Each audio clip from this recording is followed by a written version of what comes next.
Alors, une interview d'un automobile propre, bon, au final, ça va être un peu long, mais intéressant. Pourquoi ce monsieur ne veut plus acheter de VE? Tesla, eh bien, c'est à cause de un certain Elon Musk. Enfin, ça alors, étonnant. Enterrant les modèles à batterie plomb ou nickel-cadmium, le Roadster puis la Model S prouvaient qu'un VE pouvait être fun, fiable et apporter la banane aux utilisateurs. Il était alors normal de rouler en Zoé, Citroën C0 ou Nissan Leaf, tout en éprouvant de l'admiration et de la sympathie pour Musk. La magie était encore intacte en 2015, lors des livraisons des premiers Model X, avec l'histoire du joint fumé 3 ans plus tard, en pleine interview. Ouais, bon, ça c'est un premier dérapage, on va dire, mais bon, encore une fois, ça allait, quoi. Les fissures de nature à diviser les automobilistes ont ensuite été provoquées par divers événements. Ouais, ça c'est une bonne piqûre de rappel au final, de nous faire le résumé de ce qui s'est passé, parce qu'il y en a qui ont peut-être pas suivi. Ergonomie des commandes dans les modèles 3 et modèle Y volant yoke, grande fluctuation des tarifs favorisant l'accession mais pas la revente, limogeage théâtral de collaborateurs, droits des salariés non respectés, rachat de gestion et gestion de Twitter, alors que le conseiller Elon Musk avait en 2017 claqué la porte de la première présidence de Trump, le voilà désormais à un poste politique clé, prenant des positions qui inquiètent encore le monde entier. Son capital sympathie est maintenant bien émoussé. En France, cette situation survient alors que la désinformation sur les VE est en plein rebondissement et que les institutions européennes peinent de plus en plus à convaincre d'abandonner le thermique. Donc l'interview, on la commence. Disposant d'un véhicule de fonction, j'espérais bien bénéficier d'un modèle électrique avant de partir à la retraite en octobre 2023. J'étais en charge de tout ce qui est responsabilité sociétale et environnementale. J'ai donc travaillé sur la transition énergétique et des bâtiments et de la flotte de plus de 2500 véhicules à l'échelle nationale. En 2019, elle comptait 80% de diesel et 20% d'essence. 4 ans plus tard, des chiffres s'étaient inversés. Quand je me suis occupé du catalogue des véhicules des collaborateurs, je suis très au fait de l'impact carbone des différents modèles. Ouais, j'imagine. Avant de partir, j'ai tout de même pu...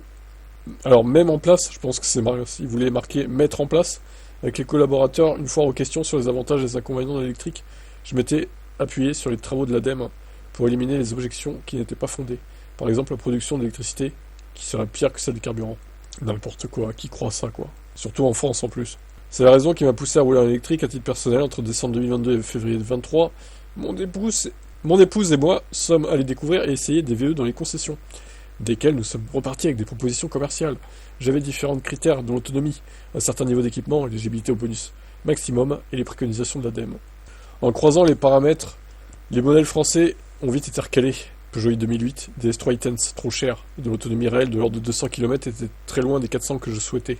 En fait, je voulais pouvoir parcourir sans recharge intermédiaire le trajet d'environ 300 km pour aller jusqu'à chez mes parents, à Lannion. Avec la Renault Mégane, ça passait, mais pas pour l'obtention du bonus dès que je voulais ajouter des options comme la caméra de recul, et en plus, il fallait acheter le câble de recharge domestique. Renault les rats, quoi. La liste s'est ensuite éclaircie, pardon. Ne pouvant prendre un VE français, j'ai élargi le choix. J'ai dû aussi abandonner l'ID3 et l'ID4 trop dégradés au niveau des équipements pour prétendre au bonus, pareil chez Audi avec le Q4 e-tron qui était à 58 000 euros. Avec Volvo, nous sommes allés assez loin, le concessionnaire faisant le maximum pour que le XC40 Recharge passe sous les 47 000. Une voiture électrique qui était finalement sortie du lot. Nous étions tout près de signer avec un Kia Niro EV. Ah bah voilà, un copain. 43 787 euros de base, auquel nous ajoutions le pack Drive, le Sono Harman Kardon et la voiture métallisée.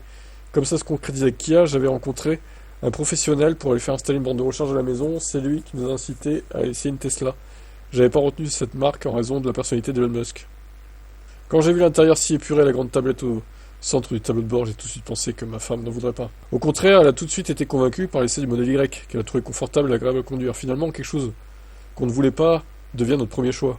Le prix avait bien baissé, l'autonomie de 400 km était là, bref, par rapport à tout ce que j'attendais, elle cochait toutes les cases, y compris en étant dans les clous de l'ADEME, pour sa batterie à moins de 60 kWh.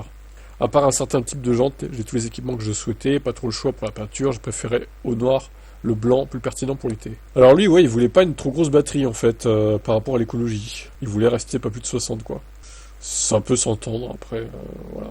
Après, je considère que le Niro 64, ça reste dans les clous, ça va, hein, c'est pas non plus une énorme batterie, quoi. Quand ça commence à arriver à 70, 75, ouais, là, ça commence à faire beaucoup. Et on n'a pas forcément l'usage d'autant, quoi. À plusieurs niveaux, prendre le modèle Y est un bouleversement, bonus, options, démarches administratives, paiement, livraison, tout s'est simplifié d'un coup. Avec les autres constructeurs, on avait plus souvent un délai d'attente de l'ordre de 6 mois.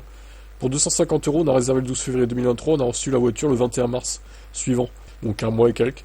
C'est tellement facile que ce serait presque dangereux, le contact a été très bon avec Tesla Nantes, avec des informations complémentaires après l'essai et un vrai suivi. J'étais parti sur un maximum de 15 000 km par an.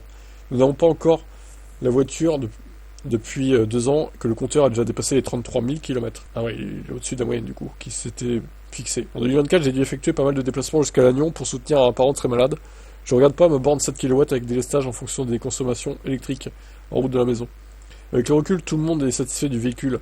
Je suis très content du modèle Y que je trouve vraiment confortable, qui est équipé d'une bonne sono. Mon fils mesure 1m85, se trouve très bien à l'arrière, il est bien gêné, il en a rien gêné, justement. Nous avons évolué au sujet d'Elon Musk il y a 2 ans, lors de la commande, sa personnalité n'était pas rédhibitoire pour nous. Bah, parce que lui-même était moins dans l'excès, quoi. Maintenant, ma femme est pas mal remontée par rapport à lui. Elle regrette que nous ayons acheté cette voiture.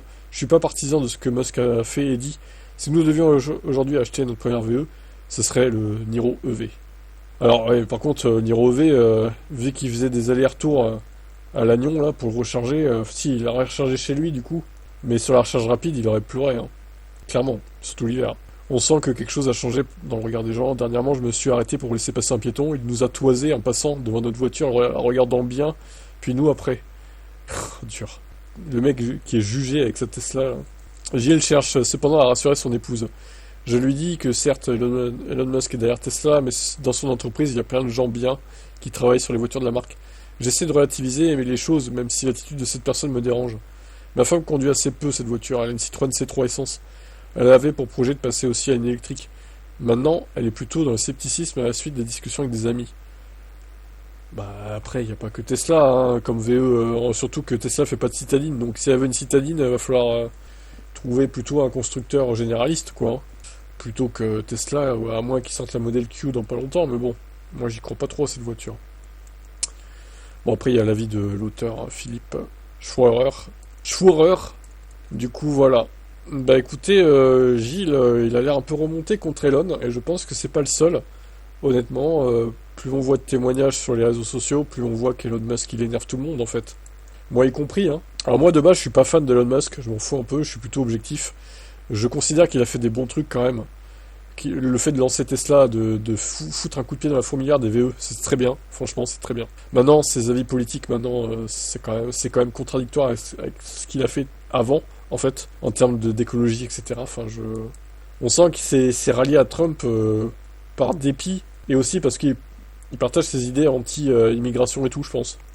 Et il en a marre des gauchos, on va dire ça comme ça. Maintenant, voilà, on va voir comment ça va évoluer.